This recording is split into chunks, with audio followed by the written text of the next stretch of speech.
Hey guys, welcome back to my channel. Saudi Arabian Grand Prix preview. Looking forward to the race this weekend. Another new circuit for Formula One. Another street circuit actually, let's just say. The fastest street circuit. Before we get into that, remember to leave a like, share, subscribe. Leave a comment down below of what you think about this weekend's race. Make sure you follow me on Instagram as well. I'll leave all the links down in the description. Before we get into it, Formula One suffered a big loss this weekend. Sir Frank Williams passed away this weekend. And if you don't know who Sir Frank Williams is, he's the founder of Williams Formula One team. The Williams family aren't actually running the Williams team any longer, but Sir Frank Williams did found the team, and he was working with the team up until about 2019, I believe. So yeah, just a moment to say rest in peace to Sir Frank Williams, the founder of Williams Racing, and a legend of Formula One. Actually, his cars contributed to many world champions, and probably produced one of the most technologically advanced cars in the sport back in the day. So rest in peace to Sir Frank Williams, and I'm pretty sure that there will be some form of tribute over the weekend by Formula One themselves. So, Jeddah. I know there was big doubts about whether it was going to be ready or not, but it seems like it is, and we're going to be racing there this weekend. Just a few shots of what the circuit looks like. We can see here we got the paddock and the pit lane area as well. So yeah, looking all good. I know that they're working 24/7 to get everything sorted out for the weekend's race. So let's hope everything's in working order. But yeah, let's just have a brief look at the circuit. How many corners we got here? 27 corners, guys. So 27 corners. Most of them look like very high speed, 3 DRS zones. So it's going to be quite exciting. I know that it's going to be a power circuit, and it looks like it might suit the Mercedes cars. If we're talking about Mercedes and Red Bull, then it would definitely suit the Mercedes cars. It's a 50-lap race. 6.174 kilometers, which is 3.8 miles. This is meant to be the fastest street circuit with average speeds of about 252 kilometers, which is 156 miles an hour.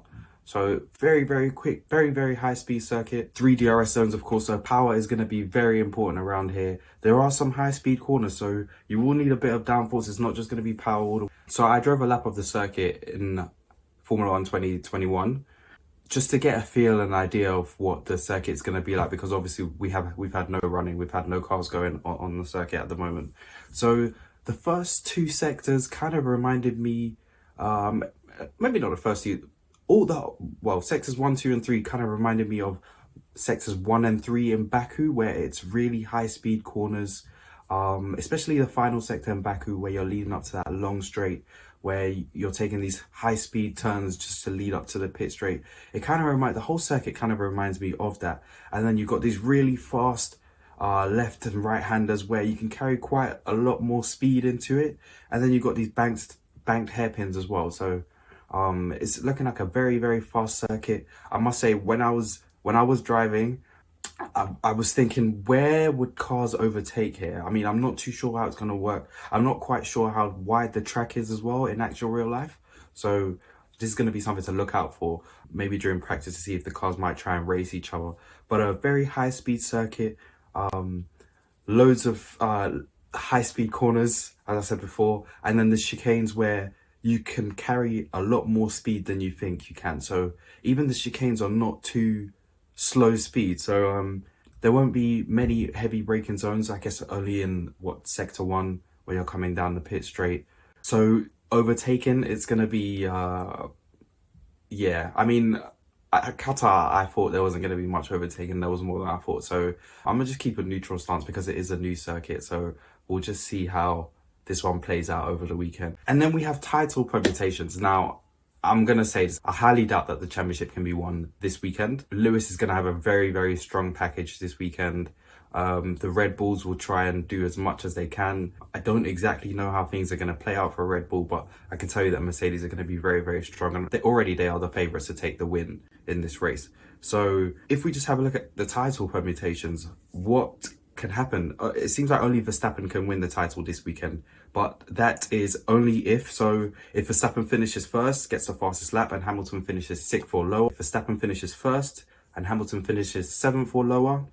If Verstappen finishes second with fastest lap, and Hamilton finishes 10th or lower, and if Verstappen finishes second and Hamilton doesn't score, so if Hamilton either finishes out of the points or doesn't finish the race, then if Verstappen finishes second, then he can win the title, which, like I said, I highly doubt it can happen this weekend.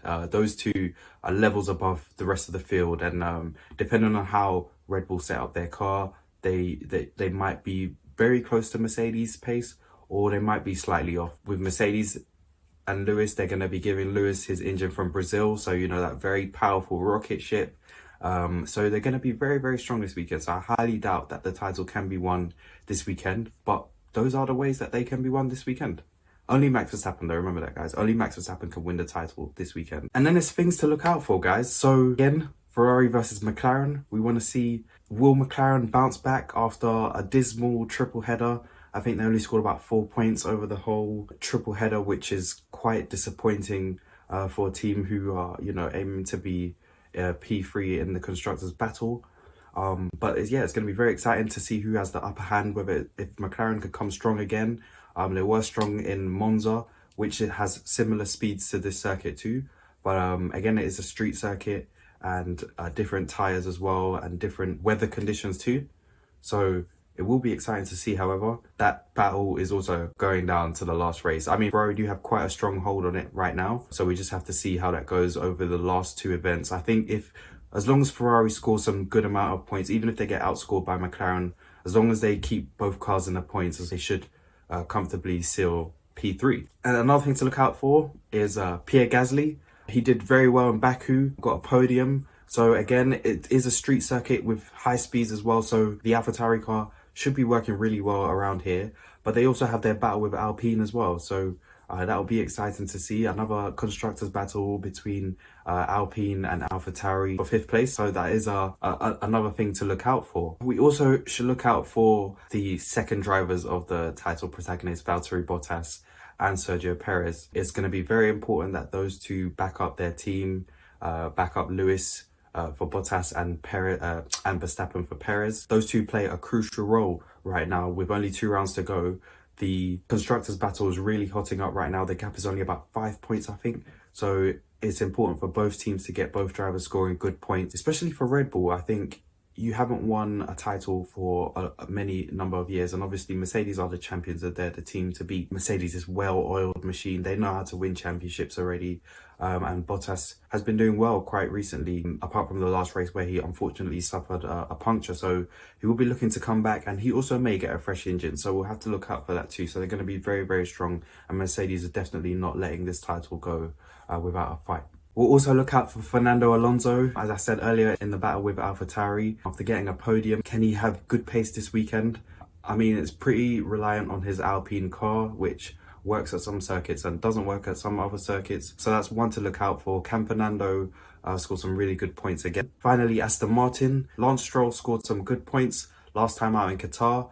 And Vettel actually got a podium out in Baku. I know I keep mentioning Baku, but that's like the closest comparison I can give it. So we're going to go with Baku. Vettel got a podium earlier in Baku this year. So let's see how pace goes during the practice sessions. But then again, it could be a bit of a lottery to get a podium. As we saw last time out in Qatar, there'll be penalties and whatnot, and you might get promoted. You might have a really good qualifying session. Your car might just be working really well around the circuit with the tyres and the weather conditions too. So we will keep an eye on the Aston Martin cars, on Sebastian Vettel and Lance Stroll. And Lance Stroll also scored a podium in Baku before previously in his career. So again, there's good omens. Really looking forward to it. So that is it. That's the preview for the Saudi Arabian Grand Prix. Lights out on Sunday at 5:30 if you're in England. If you're in Europe, I think you might be an hour ahead. So yeah, just check. Make sure you have a look at the time lights out is. Don't forget to leave a comment, subscribe, like, share, and I will be doing a review after the race. So thank you for watching, and I'll see you again in the next video.